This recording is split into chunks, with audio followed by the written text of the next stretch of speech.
What's up, everyone? Welcome into the Bat Flip, talking about Tennessee baseball in the series against number one Arkansas. Didn't get the win, but hey, we're still here, we're still in it, and you got to be feeling good coming out of the weekend against a team that you kind of had on the ropes all weekend. But we'll get into that in a second. I'm Landon Raby, with me Dillon Taylor. Check out our sponsors, Tennessee Tap House, Hound Dogs, and Blue Water Climate Control. Here is a quick word from our good friends at Blue Water Climate Control. People always ask, where did we get the name Blue Water Climate Control? When a Navy ship casts off lines, exits the harbor, and loses sight of land, that's blue water sailing. It takes a team of people to do that. Tireless work, focus, and attention to detail. So much of starting a business is just like that. After it's done, you get filled with deep satisfaction for accomplishing something, and it's quickly followed by, now the real work begins. We're Blue Water Climate Control. And we're back, and let's get right into it, talking about the series. Tennessee comes up a little short against Arkansas this weekend, but man, you got to be feeling good. Just a great weekend, not just for Tennessee, but just for college baseball in general. I know it's not been on TV a ton, but I'm sure the ESPN and, SEC Network, ESPNU, they got to come together and just be like, hey, we got to get some more college baseball on. No offense to lacrosse and softball and stuff like that, but I mean, it's growing in popularity every single year, and I think it's finally getting to the point where it's never going to be up there with basketball and football, but I think it's going to be the third kind of place sport there. And it's just electric with the college towns. Baseball is huge, especially in the SEC, and you saw it this weekend when they kind of packed everybody in there, and Lindsey Nelson, who it's a small stadium, but it was loud, it was intense, competitive all weekend. And I know we're going to talk about the Vitello and Van Horn kind of altercation here in a little bit, but I mean, it just kind of it just seemed like the competitiveness just kind of boiled over into that post game, after Sunday's game. So we'll talk about that a little bit more, but I want to kind of get your take on the weekend, on the diamond, not so much as the off the field stuff. Right. Yeah, I mean you're right. I don't think it'll ever get up to the football, basketball level. I think it could get close. I think it's on its way there. Regardless, though, it's popular enough, you're right, to where it shouldn't just be the SEC network alternate 3 times removed channel from that, streaming only for 2 of the 3 games. I mean, you've got a top 5 matchup in the SEC for the number one seed, possibly heading into the final weekend, the number 1 spot.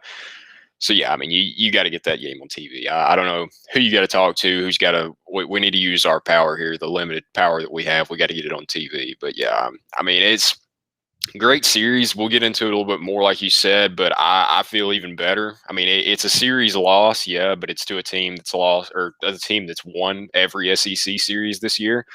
So you were looking to knock them off the throne there, but I mean, I feel even better after watching the team this weekend. You're able to swipe that second game in dramatic fashion, but the final score of the weekend is 16-15 between the 2 teams. I mean, it's literally impossible to get any more even match than that. So I feel even better. We'll get into it a little bit more, but loved this series. I was glad I got to make it up there for one.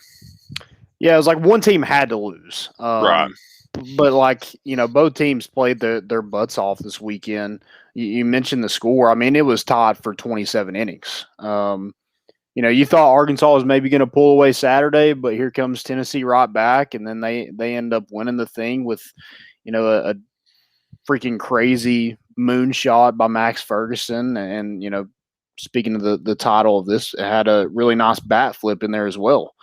So yeah, just a ton of moments in this weekend, not just on Tennessee side, but you look at Friday, Tennessee's up 5-0. They kind of jumped on Arkansas in all 3 games, But Tennessee's up 5-0, and Christian Franklin makes an incredible play in center field that probably scores 2 more runs. Tennessee's up 7-0 at that point. They probably win that ball game if that play is not made. Their shortstop battle made a couple really nice plays. Evan Russell plows into the wall in foul territory down there near the opposing bullpen, and comes up with a really nice killer activities after the game. I mean, it was just an electric atmosphere. You got the checkered Nealon or Had everything. Checkered Lindsey Nelson. I want to say Nealon every time, but checkered Lindsey Nelson. Used to it. Yeah. And a lot of people were just like, "Oh, that's a gimmick" and stuff like that. And I think it was really cool. And not just that, just opening it up to 100% capacity. I think it showed that I think Vattel mentioned this earlier in the season that Tennessee is the fan base is a sleeping giant when it comes to Tennessee baseball, and that proved to be true this weekend. They were loud, they showed up, and they're invested for 27 innings, even after the fact. From Peyton Manning's first pitch on Friday to those teams finally cleared the diamond on Sunday. It was loud in that place. So.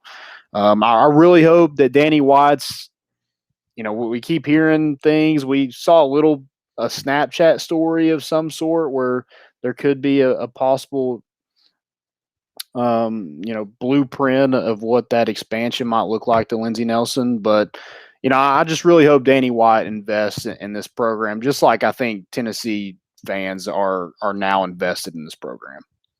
Yeah, I mean, with our fans, you get flight tracking, you get groomers from a couple years ago. Why not throw in some pictures in an office somewhere on an easel that show new plans? I mean, it's right on par with everything else. So I was excited to see it. I hope that's true. I hope it's something that actually comes to fruition there. But I want to mention after you mentioned that play by Franklin in center, that was such a huge play in that game. And to kind of give an indication of just how close the series was, it was one of those plays that, I mean, sitting over in right field, when he made that play, it was like, everybody was like, oh, that was a big play, but it was one of those that nobody was really mad. It was like, that's just a great player on a great team making a great play. Like, that's just something, it's the one you can't really get mad at. It's a huge moment, but you're like, man, that's just, it's nice to see that we're in games like that with teams that have players making plays like that, and we do too now. It's just such a great indication of how far we've come, that a play like that matters in a game now. So that when you brought that up, I thought that was a good point, because I just remember everybody, when he made that catch, the whole reaction there was like, yeah, you got to keep battling, but that's a heck of a play right there. Yeah, and with a top 5 matchup like it was this weekend, I mean, these two teams left it all out on the field, and it didn't disappoint. Now, you see these kind of, when Alabama plays a team in the playoff, you're thinking, oh, this is going to be a good game. It turns out to be a blowout in the national championship. Yeah. This wasn't like that. It was tight. It had your cheeks clenched the entire series. Butterflies, you're kind of nervous, biting fingernails and stuff like that. It was just intense, and what a moment for Blade Tidwell to come in a rubber match against the number 1 team in the country and pitch as well as he did. I hate that he ended up getting the loss, because it was tied when he came out of the game, but he did walk a runner, and the next batter that Sean Hunley faced hit a double to score the run. But I mean, what a performance by him! What a performance by Will Heflin. After you lose on Friday night, you don't want to go down 2-0, because down 2-0 in the Sunday game, what does it really mean? I mean, yeah, you're trying to get an SEC win, but at that point, it's hard to win those games when you're down 2-0, because it's really not for a series or anything like that. Right. So for him to come out and shove it the way he did, I think Tennessee has lost 3 of the 3 openers in SEC play. And Will Heflin has came back and made sure Tennessee got that win. And he didn't end up getting the win. I think they were down when he came out of the game, but he gave them a chance there in the end to really come back. And yeah, I think Redmond Walsh actually got credited with it. But yeah, Will Heflin. I mean, I'll get into him later. But yeah, that's such a big spot for him. That a guy that, I mean, honestly, if Jackson Leith is healthy, if he doesn't get hurt early in the year, Heflin's probably not in that spot. He's probably not one of your starters. He may be more of your midweek guy, maybe more out of the bullpen, have a different role like that. But just a huge performance from him, from a guy that you hate to say probably wouldn't be in that spot if it weren't for injury, because the kid works hard. I mean, he's worked hard to stay there to prove that he earned that spot as well. So that was huge from him. I mean, he carried a no-hitter into the 6th inning against the number 1 team in the country with an offense that if you leave a pitch in the wrong place, they will make you pay for it. So huge performance from him. Yeah, Tommy Grimmett says we could have swept it all. I love the series. I mean, yeah, it was that close where, either team could have got the sweep, with a couple mistakes here and there. Balls go your way. I mean, the difference in this series to me was the bullpen, and not that Tennessee's bullpen is bad by any means. No. But Arkansas's bullpen is probably one of the best in the country. Ross Kivett was on with us with more important issues, and was talking about Kevin Kopps being the best reliever in the SEC. If you're the best reliever in the SEC, you're probably the best reliever in the country. And, it proved to be so this weekend. I mean, he was a difference maker, and, he's probably going to make a lot of money here in the next couple of years. Yeah, I mean, you hear Rocker and Leiter all year, but I mean, you got Kopps in there at 7-0. He doesn't exactly do the same thing as Rocker and Leiter, but I don't know how he isn't leading for pitcher of the year, honestly, with everything I saw from him. He kind of, I mean, you're going to get that slider from him. His fastball is going to be low 90s right around in there. So it's kind of like Chad Dallas to me. It's not anything that's really going to blow you away. His slider's disgusting. I mean, it's like Greg Maddux in the day. He would tell you he's going to throw it and still get you out. So, I mean, he was as advertised. Everything I had heard and seen from him, he delivered. Yeah, and he's now 9-0 on the year. So I mean, just an incredible year he's having. But Tennessee was able to get a run from him in the bottom of the 9th yesterday, and make things interesting again. They had the tying run on first base with 2 outs, and their best hitter comes to the plate. So there's that hope from yesterday. You're like, hey, are we going to do this thing again? But came up a little short, but definitely something to build on. I thought getting Pavelloni back in the lineup was huge for this team. Came in late on Friday, but then started Saturday and Sunday, and he's just a bat that Tennessee's missed. Not trying to take away anything from Jackson Greer, because I thought he did a phenomenal job while Connor Pavelloni was kind of coming back from that hand injury, but Connor Pavelloni is a guy that's been in this program, and he's going to be a major leaguer one day. And that bat was missed. He was 4 for 8 with 2 RBIs in the series. So just a guy that in the 9 hole that you just love to have. With Tennessee's lineup right now, we talked about them flexing their muscles against Missouri. I thought they did it this weekend, hitting 8 extra base hits, 4 home runs. 1 through 9, anybody can hit it. And you're talking about Connor Pavelloni went 4 for 8 with 2 RBIs. He's not a 9-hole hitter, but that's just where he just lined up, because you have such good hitters in front of him. So just a really good series from him. And then, I mean, Max Ferguson is just a dude, just a stud. This is kind of what we expected from him all season long, not walk-off home runs every single time, but to elevate his game with the competition. He's had a couple good series in a row, so he's really starting to find it at the right time, and that's what you're wanting from your leader there in the infield, and a guy that is probably besides Blade Tidwell, will probably be your highest drafted player on this roster. That was one of the things that I know y'all talked to Kiv on, what was it, Thursday night, I think? Wednesday night. Yeah. That was one of the things he talked about. I noticed in the interview too, was the main, I don't remember if it was you or Caleb that asked, but the main kind of question that he still had was not necessarily the guy that's going to drive in the most runs, hit the ball the furthest, but the guy that's going to get the hit in the big spot when you absolutely have to have one, then whether it's against Arkansas, whether it's in Hoover in the tournament, whether it's in Omaha if you get there. I mean, it's a guy that's got to make that play, has to get that hit. I mean, that's one of the reasons I kind of feel a little bit better. You don't settle for moral victories. I mean, we've had enough of those around here in every sport, but that's why I feel better. Is that was a big question that's potentially answered right there. It is not only do you have Liam Spence in the leadoff spot there that just gets on base like as consistently as the sun raises every morning, but you've got Ferguson right after him that kind of showed this weekend. I mean, the average wasn't great. I mean, he had the big game Saturday before that, he was 1 for 5. He was 0 for 4 on Sunday, did drive in a run though, but you had that big spot. You have to have that hit. After that, you probably, that kind of deflates the stadium. If he pops out or grounds out right there, you probably don't win that game. So that was one of the things I noticed in that interview, that you hope maybe he's the guy, or one of the guys you hope that can step up in a big moment like that. And so maybe Kivick got his wish there. Maybe he, even in a series loss, they have a question that got answered coming out of it. Yeah, and he also talked about quality at bats, and how they measured that as well.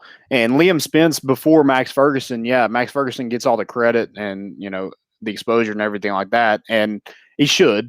I'm not taking anything away from that, but Liam Spence, he got to see 8 pitches in the on deck circle because Liam Spence was having a quality at bat, and that first pitch he sees at 95, 96 miles an hour and hits in Frank Anderson's word a 3-run Jimmy. Yeah, might as well. Yeah, so it was really cool to see that. It's a game I'm going to remember forever, and I'm sure those guys will as well. But it was just a series that you just kind of didn't want it to end. That could very well be a College World Series to deciding who the national champion is. I want to see him play again for sure. Whether it's Hoover, wherever it is. I thought the Arkansas fans. I mean, I hate the Woo Pig Suey. I mean, I'll never like hearing that. But it's just the Arkansas. Yeah, it's just I don't know. It's not appealing to hearing. I don't know, but it's their thing. I was kind of wondering though. I mean, they got the #1 team. Like I've said, I think they've got the best team in college baseball. I think they kind of proved that. But I was really happy with their fans too. They've got really passionate fans. At least the ones I was sitting beside, they were in the game the whole time, chatting it up. So I credit to them. I know I'd heard before or read on Twitter that Arkansas fans were kind of some of the better group. And after going to Vandy earlier this year, I mean, I'll never actually like a Vanderbilt fan. So they're kind of coming in with a little bit of a chip there. But yeah, I was impressed with the Arkansas fans. They were really knowledgeable. They were in the game the whole weekend. They really passionate. So shout out to them too. I mean, I know they beat us. It's tough, but I really enjoyed playing them. Yeah, just a really great series overall. Another guy I want to mention before we kind of move on here is Jordan Beck. I thought he showed off his power.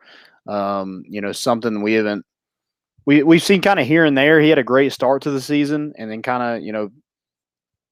of valleyed off a little bit, but it seems like he's picking it up at the right time too. Luke Lipsius had a couple really good hits Sunday. I mean, he was freaking smoking the ball. He had that double in the 9th, and I think his previous at bat, he had a shot into right field as well. So had a great at bat Friday too. Was it Friday or like a 15 pitch at bat? Yeah. It was you kept thinking he was going to get a slide or something like that, get set down, but he battled the whole way. He got K'd to end it, but I mean, a great at bat from him then too. Yeah, just a big shout out to Tennessee fans. I mean, they've really, it's taken a while for Tennessee fans to really kind of buy into this baseball team.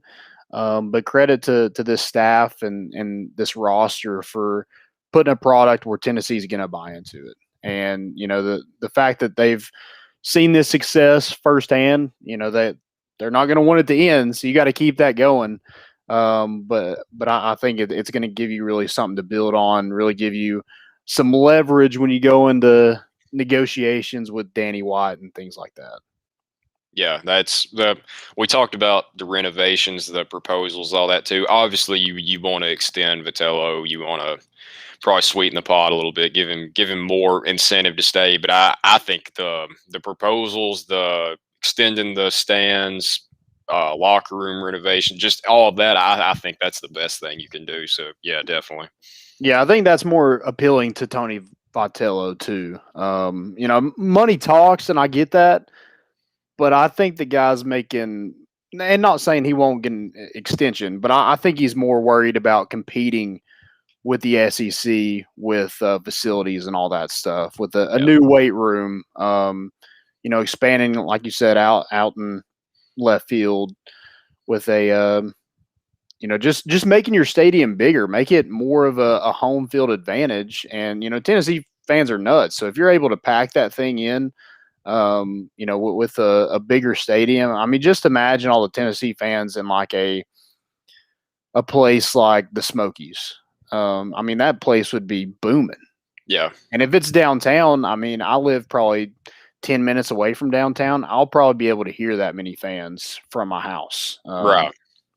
So Yeah, you've got one of the biggest stadiums in football. You know, you've got some of the craziest fans. So you gotta get baseball to match that. They've never committed big money to it like that. I mean, I guess the last thing was the turf on the field, but that's not really going to do for recruiting, for visits, stuff like that, like new facilities will. So yeah, I agree. yep. All right, well, let's talk about the Vitello Van Horn. I don't think there's a ton to it. Maybe there is later down the line. Maybe we find out something else. But it looks like two guys that were just competing. They used to work with each other, so they probably know how to push each other's buttons a little bit. And it happened. It happened after a week of, I'm sure, Kiv talked about they've dropped some midweek games, and that's just because some of those guys are just physically, emotionally exhausted from a full weekend of SEC baseball. So, I mean, maybe it was something like that where they're just exhausted and, one person says something and then it's kind of on at that point. Vitello kind of took the blame a little bit, saying that it was, Van Horn was talking about some on the field stuff, and then he mentioned some off the field stuff, and it kind of rubbed him the wrong way. But they kind of shook hands, and then they went on jawing, and then Arkansas was kind of waving back. Evan Russell didn't like that too much, so he started walking to him, just being Evan Russell. Definitely no shyness away from any kind of fight is Evan Russell. But yeah, I don't think there's much to it. I don't know what you thought about it, but I don't think there's a whole lot to it. I don't think so. No, I like seeing it personally. I mean, I think you need more of that in baseball. I mean, you kind of, I get so tired of hearing all the old man yelling at the cloud mentality that you read online about it. If you bat flip or you do anything around the bases. I'm a Braves fan, so we got Marcell Ozuna. So he takes his sweet time getting around the bases. He's got his antics. Acuna does too. But that kind of stuff, I mean, more fire, more, I guess, altercations, you want to call it. I mean, I don't think you want to see a benches clearing brawl every game, obviously, but more stuff like that. This isn't the Ice Bears. Right. Yeah. I mean, it makes headlines, though. It gets more eyes on, what happened down in Knoxville at college baseball. It would really help if it was on TV for all three games. So that, back to our first original point there. Yeah, I don't think it's anything huge, like you said. I mean, it's his former boss. Like you said, they know. Van Horn knows that Vitello is a fiery guy. Like he knows. I wonder if maybe he said something there a little bit that he knew Vitello wouldn't like. But I don't think it's anything long term, really. You've heard. I mean, I've heard rumors that it's something about Van Horn, like trying to recruit some players here. Vitello may have said something about, hey, I built your team with all the recruits I gave you there when I was there. So there's speculation. I mean, I even saw the theory that Van Horn took Vitello's girl at some point, which is just insane to me because, I mean, he's Tony V. Like, he's the man. So you hear every little That's thing. a little sus for me. I'm not buying into all that. Yeah, Van Horn's a little bit old for that, I think. But you hear all that, you read all that. Everybody's trying to make it more than it actually is. I'm like you. I don't think it's a big deal. I kind of liked seeing it. I mean, there wasn't a fight from it. You got two teams that, not that they're necessarily saying they don't like each other, but they just battled for a full weekend. I mean, they're going to respect each other at the very least. So, and like Evan Russell was saying as he was walking up to him, like, we'll see you again, hopefully. So that Yeah. I like seeing it. Don't think it was a big deal. Yeah, I think it adds a little bit more to the atmosphere, and it, like you said, add to that exposure. It makes more people want to come to the ball game when there's entertainment involved. So there's plenty in between the lines, but after that, that it just adds a little fuel to the fire, and the next time that they play each other, it'll be electric. Yeah, man, I hope we get to see it again. I mean, both teams are going to have to make it there. I mean, you can see an upset. I mean, Ole Miss, I don't want to say they dominated Vanderbilt this week, but Ole Miss, I wouldn't want to play them going into the tournament. I mean, they've been good all year. I think they were at 18 or 14 when they just beat Vanderbilt. So they're a top 25 team. I mean, I don't know if they're going to get to host a regional or not. I think they should. Their fans are pretty insane down there from every clip I ever see. But, I mean, they're one of those teams that, I mean, yeah, you got to make it to the end if you're going to play Arkansas because they're probably going to be there. But, I hope we get to see that matchup again. Yeah, absolutely. And kind of moving along a little bit, who do you got for MVP? Daddy Cap. So, I mean, probably Ferguson, obviously, but I just off the beaten path a little bit. I was going to go Will Heflin just for what he did Saturday. I mean, it got to where he gave up 3 earned runs after that, after the going into the 6th no hitter. So they caught up to him a little bit, which with the way he pitches, I think is inevitable. I mean, he's kind of been that guy all year that it's like get to 5, get to 6, and get it over the bullpen. Just because he's not going to throw hard, anything like that. But I was really impressed with him. I don't think you win that game without him, even though they do eventually come back, take the lead there.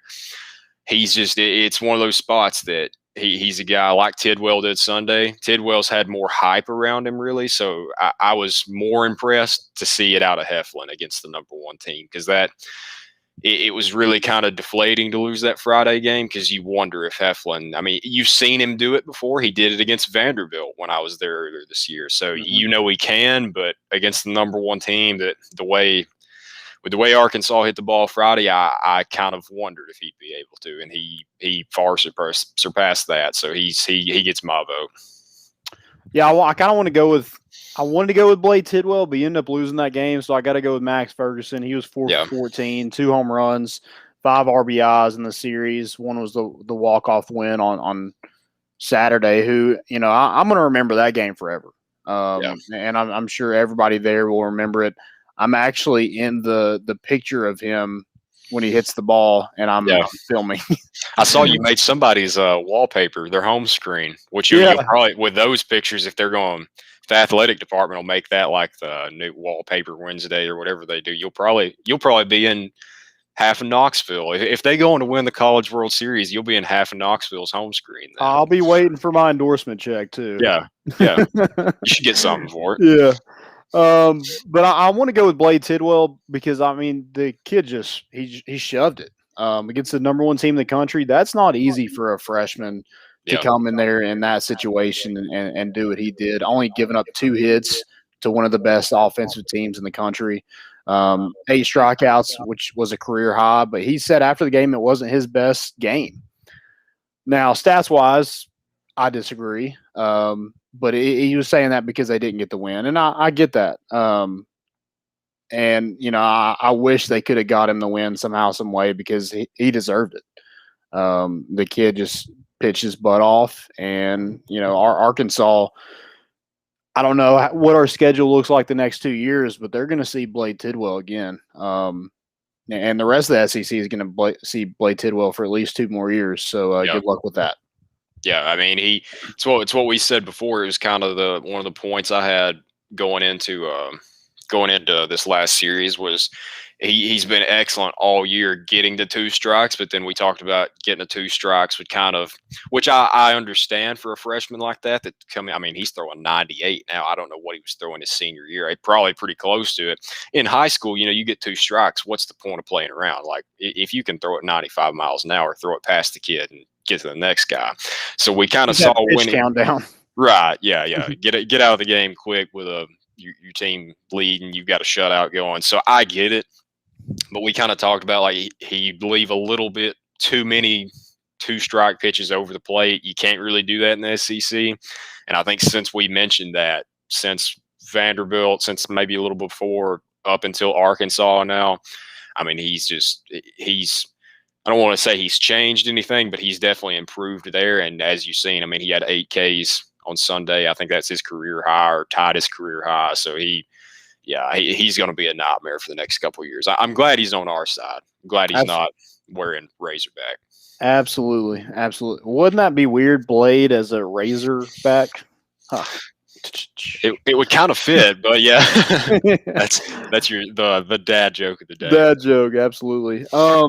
Tennessee is still leading the East. They got a half-game lead over Vanderbilt after Vanderbilt lost the series to Ole Miss. You have Mississippi State who lost to Missouri. I mean, who saw that coming? I didn't. I lost track of that. I knew they won one game. I completely forgot about that. Yep. So they did that. Tennessee plays South Carolina this weekend. They're coming off a sweep against Kentucky, and they're fighting to host a regional. So Tennessee's going to have to fight off a team that's kind of hungry right now, kind of playing their best baseball. And, Tennessee's doing the same thing. So, it's going to be another fun weekend. It's on the road. Tennessee has yet to lose a series on the road. So knock on wood that we take care of business this weekend. Because you're fighting to host a super regional, not just a regional. I think we kind of locked that down, but you're one of those teams where, you could potentially host a super regional if all goes well this weekend. And then you want to stay in that top 4 seed come Hoover. So you get that first round bye and get to stay a little bit longer in that SEC tournament. Yeah, I mean, it's kind of what we said before. I mean, you want to see the renovations, everything like that. But if that series this weekend doesn't prove that Knoxville should be, what is it, 16 they pick from? I know they cut it down to 20, but then they pick from that. But yeah, if that doesn't, even if it is one of the smaller stadiums, even if it does need some stuff done to it, what you saw all 3 games this weekend, I mean, if you're the NCAA, I don't know how you can see all 3 of those games, especially Sunday, like you mentioned, that you had Checker, Lindsey Nelson Saturday. I don't know how you can see all that and say, yeah, let's leave them as one of the 4 off. So that's one of the other I guess that's one of the other reasons that I kind of feel a little bit better about it. I feel like you'll see one in Knoxville. Yeah, so big weekend. It's going to be interesting to see kind of where everything falls into place. Come Selection Monday, we'll see kind of where Tennessee is at the regional, and then we'll see where their seed is in the SEC tournament. Got a lot of postseason baseball here, so stay tuned. We'll be back next week. Do you have anything else before we hang it up here? I think that's it. Just got to go close it out this weekend. Yeah, take care of business. Hide your girls because Tony V's coming. I don't care what they say about Dave Van Horn. And he's pissed too. He's coming out pissed. Absolutely. Yeah. They're going to be fired. They want Arkansas again. A lot of teams, like when you get beat by somebody, you're like, I'm glad we don't have to play them anymore. No, I think Tennessee's fired up and ready. Like Ross Kivett says, this is a grown man's league. And, you respect the teams that you play, but you don't fear anyone. Absolutely. That's the gritty team that these Tennessee fans have really clinged to with this team. So I'm super excited to see kind of where everything falls into place. Y'all have a good week. Thank you for listening. See y'all.